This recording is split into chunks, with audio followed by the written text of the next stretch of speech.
History media T V کے معزز ناظرین اکرام، السلام علیکم۔ ناظرین، کسی بھی رہنما کی عزت میں اس وقت اضافہ ہوتا ہے جب وہ اپنے پیار کرنے والوں کی توقعات پر پورا اترتا ہے، اور جب وہ ایسا کرتا ہے تو پھر اس کے مداح اور اس کے چاہنے والے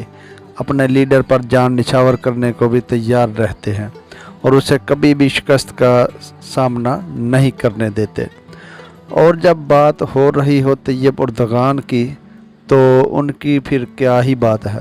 کیونکہ اردگان کے چاہنے والوں نے ایک بار پھر یہ ثابت کیا کہ وہ ان پر بھرپور اعتماد کرتے ہیں، لیکن ان کے چاہنے والے یہ سب اس لیے کرتے ہیں کیونکہ اردگان بھی اپنے کارکنوں یا چاہنے والوں کی توقعات پر پورا اترنے میں کوئی کسر باقی نہیں رہنے دیتے، اور اسی لیے حالیہ انتخابات میں کامیابی حاصل کرنے کے بعد اردگان نے وہی کیا جس کی ان سے توقع کی جا رہی تھی، اور جس طرح سے 2023 سے ترکی کے انقلاب اور پھر سلطنت عثمانیہ کی باتیں چل رہی تھی، تو انتخابات میں اردگان نے سلطنت عثمانیہ کے حوالے سے ایک اعلان بھی کیا جس نے دنیا بھر میں ان کے مخالفوں کے چھکے چھڑا دیے، اور خصوصی طور پر ایسے لبرل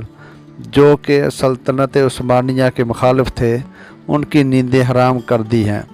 لیکن یہ سب کیسے ہوا اور اردگان نے عوام میں کھڑے ہو کر کیسے سلطنت عثمانیہ کی یاد تازہ کی، اس بارے میں اور ترکی کے نئے انقلاب کے بارے میں حقائق پیش کر رہے ہیں۔ اب یہ تو تمام دنیا کو علم ہے کہ سال 2023 کا ترکی کی قومی زندگی میں کس اہمیت کا حامل سال ہے، اور پھر اسی سال ہونے والے صدارتی انتخابات نے اس کی اہمیت میں اور بھی اضافہ کر دیا ہے، کیونکہ ان انتخابات میں اردگان کی سیکولر طبقے کے خلاف اردگان کی کامیابی بہت ہی زیادہ اہم بن گئی تھی، کیونکہ اردگان کی پالیسی کا اسی بات سے اندازہ ہو جاتا ہے کہ انہوں نے سلطنت عثمانیہ کی تاریخی حیثیت اجاگر کرنے کے لیے اردگان نے تاریخی ڈراموں ارطغرل غازی اور عثمان غازی وغیرہ پر کام شروع کروایا، جس نے پوری دنیا اور خاص طور پر اسلامی دنیا میں بے بہا کامیابی حاصل کی۔ یہ کام اس لیے بھی ضروری تھا کہ جب آج سے 100 سال پہلے سلطنت عثمانیہ کا خاتمہ کیا گیا تھا تو اس کے بعد آنے والی حکومت نے اسلامی اقتدار اور روایات کا تقریباً خاتمہ ہی کر دیا تھا۔ یہی وجہ ہے کہ ترک عوام ایسے نوجوانوں کی ایک ویڈیو وائرل ہوتی ہے جہاں ایک رپورٹر لڑکے اور لڑکیوں سے عثمانی سلطنت کے بارے میں سوال کرتا ہے، اور حیران کن طور پر انہیں باقی تمام جوابات کے علاوہ اپنے ملک ترکی کے بانی کے بارے میں بھی معلوم نہیں ہوتا۔ ان میں سے کئی تو اتاترک کو ہی عثمانی سلطنت کا بانی سمجھتے ہیں، یعنی کئی دہائیوں قبل دشمنوں نے ترکی کی نسل کو جو نقصان پہنچانے کا منصوبہ بنایا تھا